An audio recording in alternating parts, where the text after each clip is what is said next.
Bismillahirrahmanirrahim. Wa sallallahu wa sallam wa baraka ala sayyidina Muhammad. Chers étudiants, dans cette deuxième partie du cours, on a vu dans la première partie donc l'immunologie générale, on a vu les principes de l'immunologie, on a vu donc toutes les cellules qui participent dans l'immunité, on a vu tous les organes qui participent dans l'immunité, on a vu également les cytokines, les substances qui participent dans l'immunité, on a vu également donc les interactions entre ces cellules, entre ces substances. On a vu donc les deux types d'immunité, l'immunité naturelle qui démarre dès l'entrée du micro-organisme dans le corps et qui aboutit à la phagocytose, et aussi l'immunité spécifique qui se déclenche si l'immunité naturelle n'est pas efficace. Il y a déclenchement de l'immunité spécifique qui se fait spécifiquement contre l'antigène et qui aboutit à au démarrage de la réaction immunitaire spécifique, ou bien humorale qui fait intervenir des anticorps, ou bien en médiation cellulaire pour les grosses cellules qui fait intervenir des lymphocytes cytotoxiques qui détruisent les cellules par cytolyse.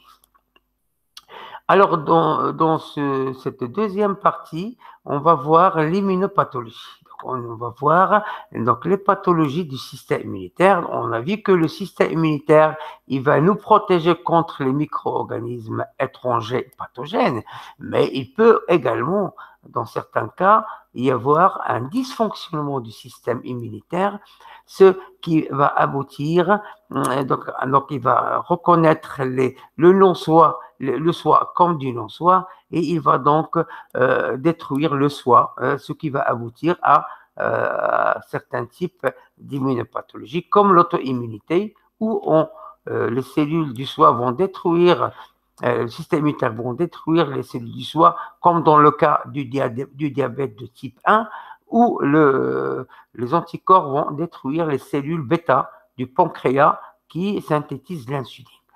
Donc, il y a un deuxième type d'immunopathologie, ce sont donc les hypersensibilités, parmi lesquelles on connaît un peu les allergies, on va voir les différents types d'hypersensibilité, et enfin, on va voir donc le déficit immunitaire, où certaines cellules ou bien certaines substances vont manquer, ce qui va aboutir à un dérèglement du système immunitaire. Alors, ces maladies résultent d'une erreur du système immunitaire qui conduit à l'attaque des cellules du soi par les cellules de l'immunité. Alors, toutefois, il existe des mécanismes de l'organisme pour éviter ces incidents. Donc, pour éviter ces incidents, il y a le mécanisme de ce qu'on appelle la tolérance immunologique. Alors, cette tolérance immunologique, c'est un mécanisme, on va le voir par la suite, où notre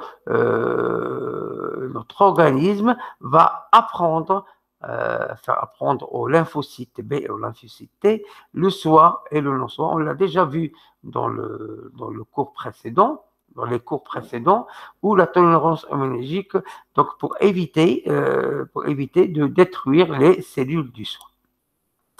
Alors, la tolérance immunologique, c'est quoi? Tolérer en français, ça veut dire accepter. Accepter, ça veut dire ne pas rejeter l'autre, ne pas le rejeter, ça veut dire vivre avec. En immunologie, c'est la capacité du corps à reconnaître le soi et à ne pas développer de réaction immunitaire contre lui. Le reste, donc tout ce qui n'est pas le soi, va être le non-soi, il peut être attaqué par le système immunitaire. Alors, dans cette partie, donc, on va voir une expérimentation, la mise en évidence du phénomène de tolérance. Comment on va mettre en évidence la tolérance. Alors, dans cette première partie en haut, on a une souris de souche A. Alors, la souris, c'est un animal qui est de choix dans l'immunologie. Pourquoi? Parce qu'il développe des réactions immunitaires importantes par rapport aux autres animaux comme le rat, comme le lapin, comme les autres animaux. Alors, pour ça qu'on travaille plus sur la souris. La souris, c'est un petit animal, à peu près entre 100 et 150 grammes. Il n'est pas gros, mais il développe une réaction immunitaire importante.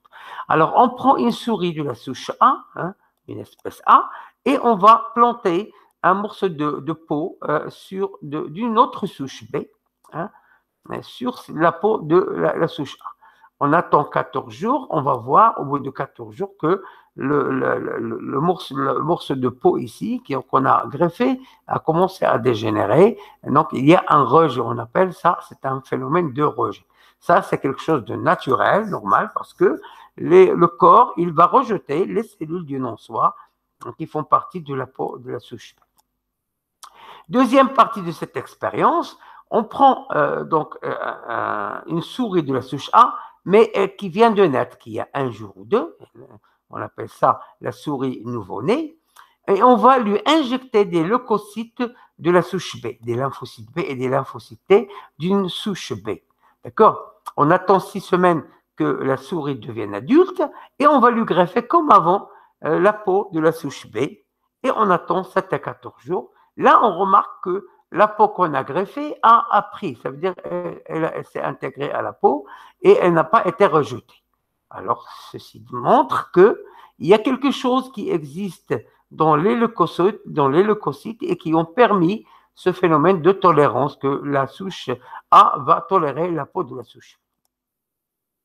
Troisième expérience, dans cette ligne, troisième ligne en bas, on prend la même souche nouveau-née, la souche A, on va lui injecter les leucocytes de la souche B comme avant, comme ici. On attend 6 semaines qu'elle devienne adulte et on va lui greffer une autre peau de la souche C, une troisième souche. On attend 14 jours et on va voir que, comme la première expérience, que la peau a été rejetée. Là, on en conclut que la souche, donc que ce phénomène de tolérance, il dépend des leucocytes qu'on a injectés à la souris nouveau-née. Alors, donc résumons ce qu'on a dit. La première expérience, à une souche A de souris adulte, à un greffon d'une souche B, on greffe une peau d'une souche B. Après 7 à 14 jours, on remarque qu'il y a un rejet de greffon. Et à une autre deuxième expérience, à une souris nouveau-née, on injecte les leucocytes. On attend 6 semaines, on greffe la peau de la souche B et on attend 7 à 14 jours, il n'y a pas de rejet. Troisième chose, donc on fait comme avant et on greffe une peau de la souche C. Alors, qu'est-ce qu'on en conclut? On en conclut que le concept de la tolérance est immunologiquement spécifique. Donc, vous voyez, il y a une distinction entre la souche A, la souche B et la souche C. D'accord? Donc, elle est immunologiquement spécifique. Cette tolérance, elle dépend de l'antigène. D'accord? D'une part, elle dépend des lymphocytes. Vous voyez, quand on injectait des lymphocytes de la souche B, on peut accepter la peau de la souche B. Donc, cette tolérance, elle dépend également des lymphocytes. D'accord? Alors, la tolérance est un état physiologique également qui est acquis. Vous voyez, donc, quand on injecte les lymphocytes de la souche B, on devient tolérant envers le tissu de la souche B. Donc, c'est un état qui est acquis, qui est un état qui est qu'on l'acquiert, on n'en est pas avec, c'est pas inné, mais on l'acquiert avec donc avec le temps. Si on injecte les lymphocytes, on va avoir une tolérance contre cette donc de la souche C. D'accord? Alors, donc la tolérance au soin dépend de la lymphopoèse, des lymphocytes T et des lymphocytes B. La lymphopoèse, quand on a injecté les lymphocytes B et les lymphocytes T, et on a donc lymphopoèse, la synthèse de lymphocytes T et lymphocytes B. C'est au cours de cette synthèse, on a déjà vu ça lors des premiers cours ou pendant la synthèse des lymphocytes B et des lymphocytes T, pendant la maturation dans la moelle osseuse ou bien dans le thymus, il y a l'acquisition de ce principe, de ce concept de tolérance. Et la tolérance aux antigènes étrangers peut exister également. Donc, normalement, cette tolérance, elle est pour le soi. Hein. Ça veut dire qu'on va tolérer les cellules du soi, mais on peut tolérer également certaines antigènes du non-soi, comme par exemple les microbes de la flore intestinale. Alors, les microbes de la flore intestinale, qui normalement ne font pas partie du soi, mais on peut le tolérer. Vous savez, donc la flore intestinale, ce sont donc des micro-organismes qui existent dans nos intestins et qui sont très nombreux, ce sont donc des dizaines de milliards, et leur poids, il est supérieur à 2 kilos par personne, donc vous voyez, c'est énorme. Leur rôle principal, c'est synthétiser les enzymes de digestion. Ils synthétisent plus de 99% des enzymes de digestion et ils participent dans la défense physique et chimique contre les pathogènes qui sont dangereux étrangers, d'accord? Et ils participent également dans notre immunité d'une façon ou d'une autre. Ils participent au développement de notre système immunitaire. Alors, on a dit donc que la tolérance est dépendante des antigènes, bien sûr. Donc, la réponse immunitaire normale, vous avez donc un lymphocyte qui va reconnaître spécifiquement un antigène immunogénique. Hein, il va se lier spécifiquement dessus par son récepteur de façon directe ou par l'intermédiaire d'une cellule présentatrice d'antigènes. Hein, il va se fixer dessus et il va aboutir à une multiplication, une prolifération des cellules, donc des lymphocytes, ce qui va donc démarrer la réaction immunitaire spécifique qui va aboutir à la synthèse des anticorps. Alors, le phénomène de la tolérance, contrairement à ce qu'on a vu ici, hein, donc le lymphocyte, il va reconnaître un antigène tolérogénique, donc un antigène contre lequel, normalement, on ne doit pas développer de réaction immunitaire. Il va se fixer dessus, donc c'est la première liaison, mais ça va aboutir ça ne va pas aboutir à une prolifération et une différenciation, mais ça va aboutir à ou bien à une anergie, absence de réaction immunitaire, donc c'est ce qu'on a vu, l'absence de signaux de co-stimulation, ce qui va aboutir à une anergie, ou bien à la mort cellulaire par apoptose, par déclenchement de systèmes qui vont détruire le lymphocyte. Alors, il existe des antigènes qui sont immunogéniques, qui peuvent induire une réaction immunitaire spécifique, comme dans ce cas-là. Il existe des antigènes non immunogéniques, ça veut dire tolérogéniques, qui n'induisent pas de réaction immunitaire spécifique. Alors, deuxième chose, donc la tolérance, il existe deux types de tolérance. Différents types de tolérance. On a deux types de tolérance.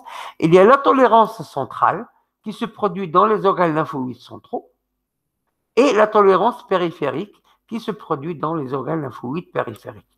La tolérance centrale se fait dans la moelle osseuse et le thymus, on en a déjà parlé, hein, et la tolérance périphérique se produit dans les organes lymphoïdes périphériques, les ganglions lymphatiques et la rate. Alors, la tolérance centrale, il y a d'abord élimination des cellules immatures reconnaissant le soi dans les organes lymphoïdes primaires, ça on l'a déjà vu, lors de la synthèse des lymphocytes B et des lymphocytes T et lors de leur maturation dans la moelle osseuse pour les lymphocytes B ou bien dans le thymus pour le lymphocyte T, on a vu ce qu'on avait appelé la sélection négative. Alors, cette sélection négative, hein, qu'on a vu hein, dans le thymus pour le lymphocyte T et dans la moelle osseuse de lymphocyte B, si le lymphocyte B reconnaît, ou bien le lymphocyte T reconnaît l'antigène du soi qui est présenté par les cellules du thymus ou bien par les cellules de la moelle osseuse, s'il le reconnaît, il va être éliminé. Hein, donc, c'est ce qui va constituer la tolérance du soi. On va préciser, donc, expliquer un petit peu la tolérance centrale. Donc, vous avez des cellules thymiques, donc du thymus, des CPA, qui ont l'antigène présenté dans un CMH, qui va être reconnu par un lymphocyte T immature, qui n'est pas encore mûr, donc la liaison se fait par TCR, CMH, hein, et ce qui, donc elle est spécifique du soi, donc c'est une reconnaissance spécifique. Donc ça va aboutir à si le lymphocyte T va reconnaître l'antigène du soi présenté par une CPA du thymus, hein, il va être rejeté, il va être détruit par apoptose, c'est ce qu'on appelle la sélection négative centrale, d'accord? Donc si ça veut dire que dans ce cas-là, on va garder seulement les lymphocytes T, hein, quand ils seront mûrs, on va garder les lymphocytes T qui ne reconnaissent pas les CMH du soi, qui ne reconnaissent pas les antigènes du soi. D'accord? C'est ce qui s'appelle la sélection négative. La même chose va se faire pour le lymphocyte B dans la moelle osseuse. Alors, d'autre part, donc en plus, quand il y a une reconnaissance du lymphocyte T immature par reconnaissance de la CPA par lymphocyte immature, il va y avoir, s'il y a quelques cas particuliers, il va y avoir une synthèse ou bien que ce lymphocyte T va se transformer en lymphocyte T régulateur. Hein. Lymphocyte T régulateur, ça veut dire qu'il va freiner la réaction immunitaire, donc il va aller dans la périphérie, dans les organes lymphoïdes périphériques, les ganglions lymphatiques ou bien la rate, et il va donc stopper la réaction immunitaire. Donc là, vous voyez, donc, il y a deux possibilités, ou bien qu'il y a destruction, bien sûr, des lymphocytes immatures qui reconnaissent le soi, et d'autre part, il y a également transformation du lymphocyte T en lymphocyte T régulateur pour arrêter la réaction immunitaire spécifique. Alors, les lymphocytes immatures spécifiques du soi qui reconnaissent des antigènes présents par des CPA thymiques, ceux-ci sont éliminés par une sélection négative au niveau central, par apoptose au niveau central, ou bien activation du lymphocyte T régulateur qui vont donc arrêter la réaction immunitaire spécifique. D'accord? Donc, c'est ça un peu le mécanisme de cette réaction, de cette tolérance. Alors, le deuxième type de tolérance, c'est la tolérance périphérique. Alors, la tolérance périphérique, c'est l'élimination des cellules matures reconnaissant des antigènes du soi dans les organes lymphoïdes secondaires. On l'a vu, hein, dans la périphérie, il y a activation de lymphocytes T régulateurs. Il y a plusieurs types de lymphocytes T régulateurs, on va la voir tout à l'heure. C'est la tolérance du soi. Et en plus de ça, au niveau périphérique, il peut y avoir la tolérance orale. La tolérance orale, c'est quoi? C'est la tolérance des aliments qu'on mange. Vous voyez que les aliments qu'on mange contiennent des protéines, des glycoprotéines, des lipides, des glycolipides, etc. Et on les mange. Alors, ces protéines, ces glycoprotéines, etc., peuvent induire une réaction immunitaire. Ils peuvent induire une réaction immunitaire. Mais, bien sûr, si elles induisent des réactions immunitaires, on ne va pas pouvoir manger. Donc, c'est dangereux. Alors, dans ce cas-là, on a tendance à accepter, à tolérer les aliments qu'on mange. Alors, comment se fait ça? Alors, le mécanisme, on a vu donc le mécanisme de la tolérance. Il y a une tolérance récessive qu'on a vu tout à l'heure, donc par apoptose, au niveau donc au niveau central. Il peut même y avoir une mort cellulaire lors de la reconnaissance de lymphocyte T ou bien de lymphocyte B par des co-stimulants qui s'appellent le FAS-L. D'accord? Le FAS-L. Donc, sur la CPA et sur lymphocyte T, quand il y a cette liaison-là, ça va activer l'apoptose. Ou bien par une anergie, hein, qu'on a vu, c'est l'absence du deuxième signal, ce qui va aboutir à l'arrêt de la réaction. Et donc, la réaction immunitaire ne va pas, même s'il y a la première activation par la reconnaissance CMH-TCR, le deuxième signal de co-stimulation n'existe pas, ça veut dire que ça va s'arrêter, c'est une anergie. Là, c'est la tolérance récessive. La tolérance active ou bien dominante, elle se fait, comme on a vu tout à l'heure, par l'activation de lymphocytes T régulateurs. Donc, ce sont les lymphocytes T CD4 qui se transforment en lymphocytes T régulateurs, comme par exemple ici le CD25 FOXP3+, d'origine chimique, comme les cellules T3, qui produisent des TGF-bêta, hein, d'accord, qui va bloquer la réaction immunitaire, comme les cellules lymphocytes T4 qui se transforment en TR1, qui produisent l'interleukine 10, qui est une cytokine, une interleukine, la seule cytokine qui est anti-inflammatoire. Bon, il y a d'autres lymphocytes régulateurs, comme les cellules suppresseurs CD8+, etc., etc. Donc, il y a plusieurs types et il existe d'autres maintenant, il existe d'autres qui ont été découverts. Alors, maintenant, on va passer au mécanisme. Comment se fait cette tolérance? Alors, on a dit la tolérance récessive. Alors, mécanisme aboutissant à à l'élimination des lymphocytes T et lymphocytes B interagissant avec le SOA. On a vu, donc, se fait par apoptose, donc la reconnaissance du SOA par lymphocyte T ou bien lymphocyte B par le système FAS-L. FAS qui existe par exemple, sur le lymphocyte T cytotoxique, quand il va se lier sur la cellule cible, d'abord par le CMH-TCR, et il y a ça c'est le premier signal. Le deuxième signal se fait par le système FAS-L qui va activer l'apoptose de la cellule cible. Là, c'est un petit peu le détail de ce qui se passe au niveau de l'apoptose, où il va y avoir une activation de l'apoptose et synthèse de protéines ici, de perforines qui vont faire des trous dans la cellule cible ici, ce qui va aboutir donc à la mort de la cellule par apoptose. Ou bien par anergie, comme on a vu, de la fonction cellulaire, sans mort cellulaire, donc qui va être lié à l'absence du deuxième signal, ou bien de signal de co-stimulation, comme on va voir maintenant. Donc ici, dans la tolérance récessive, c'est l'anergie qu'on a vu. Alors dans le cas normal, vous voyez, quand une cellule présentatrice d'antigène, elle va attraper un antigène, va le dégrader, va le présenter dans une molécule de CMH de classe 2, elle va présenter l'antigène. Cet antigène va être reconnu par un lymphocyte TH, par son TCR. Ça va constituer le premier signal. D'accord? Ensuite, il y aura des liaisons de co-stimulation, comme on a vu avant. Donc, c'est la première activation. La deuxième activation par les signaux de co-stimulation, ce qui va aboutir à une réaction immunitaire spécifique qui va donc déclencher une réaction immunitaire spécifique. D'accord?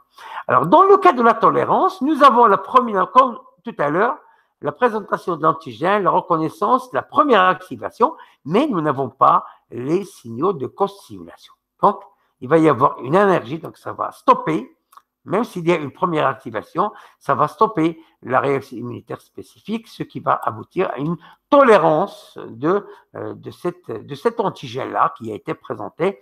Ça va être une tolérance. Donc ça s'appelle la tolérance récessive.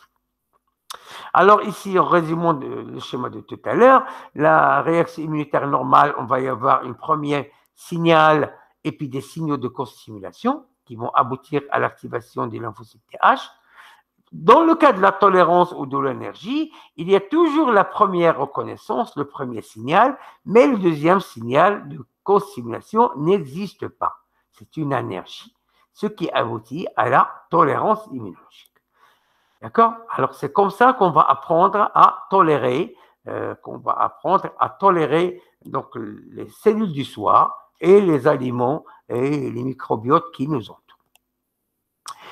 Alors, donc, je vais vous expliquer un petit peu maintenant le mécanisme, comment ça se passe. Alors, ici, on va prendre comme exemple l'intestin. On a dit l'intestin, donc ici une courbe de l'intestin. Ça, c'est l'épithélium de l'intestin. Ça, c'est la lumière où on trouve donc des aliments, la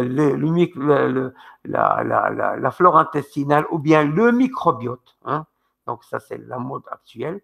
C'est le microbiote. Si on a le temps, on va faire un TD sur le microbiote parce qu'il est très important, surtout dans le développement du système immunitaire, surtout chez le nouveau-né, ce qui est très important. J'espère avoir le temps de faire un TD là-dessus. Alors, une coupe de l'intestin, donc vous avez ici des protéines ou bien des micro-organismes commensals, donc de la flore intestinale. À l'intérieur, vous avez donc, s'il y a quelques micro-organismes qui rentrent à l'intérieur, ils vont être reconnus par une cellule dendritique.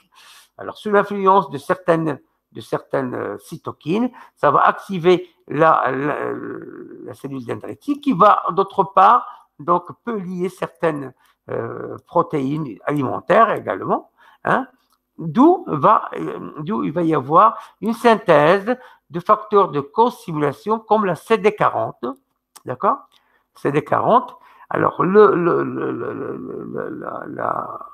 la cellule dendritique va être reconnue par un lymphocyte TH, hein, va être reconnue par, bien sûr, TCR, système TCR-CMH, c'est le premier signal. Et il va y avoir également, ou bien très peu, de liaisons de co-stimulation plus ou moins, il peut exister comme il ne peut pas exister. Mais et en plus, il va y avoir une synthèse d'interleukine 10 par la cellule dendritique. On a dit que l'interleukine 10, c'est une cytokine qui est anti-inflammatoire. Ça veut dire qu'elle va bloquer la réaction immunitaire. D'accord? D'accord? Mais même s'il y a certaines cellules qui sont activées, ils vont se transformer en lymphocytes T régulateurs ou bien lymphocyte TH3 qui est aussi un lymphocyte T régulateur, ce qui va bloquer la réaction immunitaire et on ne va pas avoir de réaction immunitaire spécifique. Ça, c'est l'explication au niveau cellulaire, comment ça se passe, la tolérance orale ou bien la tolérance à la flore, aux microbes de la flore intestinale. Donc, ça s'explique par l'absence ou bien la non-présence de facteurs de co-stimulation qui vont bloquer la réaction immunitaire. Dans le cas d'une réaction immunitaire normale, d'une réponse normale, dans le cas où de microbes pathogènes ou bien qui rentrent à l'intérieur, qui vont être reconnus comme tout à l'heure par les cellules dendritiques, en plus certains récepteurs qui peuvent reconnaître ces antigènes pathogènes, il va y avoir synthèse de un très grand nombre de facteurs de co-stimulation de CD40, par exemple. Vous voyez, un très grand nombre de ces facteurs-là. Alors, ces facteurs de co-stimulation qui vont donc, quand il y a liaison de la cellule dendritique avec lymphocyte T, il va y avoir reconnaissance par CMH, TCR, il va y avoir beaucoup de liaisons de co-stimulation, excusez-moi,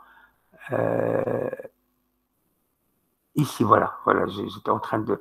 Donc, il va y avoir ici donc, des liaisons, vous voyez, plusieurs co-stimulations plus, entre le lymphocyte T et le cellule dendritique.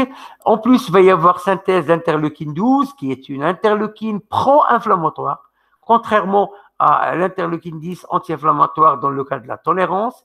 Donc, il y a synthèse d'interleukine 12 par la cellule dendritique qui va activer encore plus la lymphocyte T qui va donc se transformer ou bien en lymphocyte TH1 qui va donc induire une réaction immunitaire à médiation cellulaire, donc qui va détruire les cellules par les lymphocytes T cytotoxiques, et aussi la transformation de CD, donc du lymphocyte T CD4 en lymphocyte TH2 qui va induire la réaction immunitaire humorale qui va faire synthétiser des immunoglobulines de type A qui vont par la suite aller neutraliser les antigènes. D'accord? Alors ça, c'est ce qui se passe dans le mécanisme de tolérance et le mécanisme normal. Alors dans le cas normal, on a dit qu'il y a des co-stimulations plus, et dans le cas de la tolérance, il y a très peu de facteurs de co-stimulation, et donc ces facteurs de co-stimulation CD40 qui vont se dire au CD40L du lymphocyte T4 et activation de lymphocytes régulateurs qui vont bloquer la lymphocyte H et bloquer la réaction immunitaire, d'où la tolérance aux aliments. Donc, on a donc la tolérance aux aliments qui va donc, on peut donc accepter ces aliments-là. La même chose peut s'appliquer sur les micro-organismes de la flore intestinale qui vont donc on va tolérer ces micro-organismes de la flore intestinale. D'accord? Alors, jusqu'à présent, donc on a fini un peu notre... on a fini donc ce premier cours qui a consisté à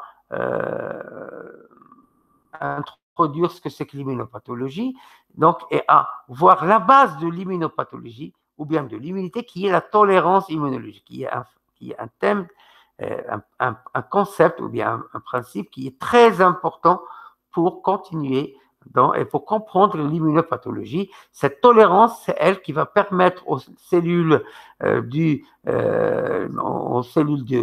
système immunitaire de reconnaître les cellules du soi et ne pas développer de réaction immunitaire spécifique, et à, bien sûr, les cellules du non-soi, il faut développer une réaction immunitaire spécifique contre ces cellules pour développer une réaction immunitaire et arrêter ces cellules. Alors, j'espère que j'étais bien clair. Si vous n'avez pas compris quelque chose, vous pouvez revoir la vidéo, et si vous avez des questions, vous pouvez m'appeler ou vous pouvez m'envoyer des messages.